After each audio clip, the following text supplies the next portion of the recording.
sheekada uu iga sheekay wuxuu yiri dooni ayaa waxa saqayeen yiraahdaan wiil dhalinyaro ah oo wiilasha shiraaca iyo xargaha waa waqtiga qarniga islaamku oo la oran jiray golden age sanadku markuu ahaa 600 taariikhda islaamka qiyaasti meelaha markuu ahaa ba waxa doonidii soo raacay oday gar guduudan wiilku waa shaqaale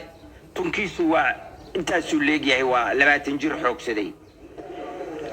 odaygii garka guduudnaay oo khatarta ah ilaa naxwaha ninkii yaqaan ba adduunka markaas wuxuu calan walaya odaygaanu naxwuhu iyo ku takhasusay iyo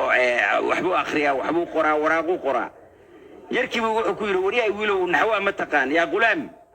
markaasuu yarkii wuxuu yiri maya markaasuu wuxuu yiri af carabiga hadda ma bahayo daaca nisf cimrak daadan aqoon naxwaha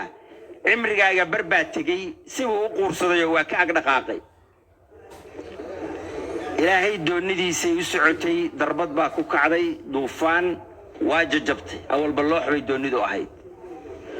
wiilkii baa wuxuu arkay madax waxad moodo oo marna degaya marna soo baxaya saasuu u fiiriyay waa wadaadkii garka guduudnaa garabku qabtay markaasuu war dabaasha ma taqaan siir maya siir cimrigaagii oo dhan baa tagay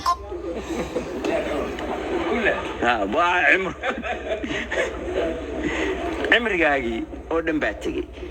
وذاتك اللوح بو إلهي ويلكي اللوح بو صاري برقي بقى اللي يمي مركي برقي اللي يمي وذاتك لبرق عدود بهورتا عدوبة عيد بعقاها صاري لبرق عدود بو تكدي هذا البا مركا وكد حلي لقد حلي وحوير والله وحي آد براتو مالين بادو أيدا اي جهلي بان وحكو ترين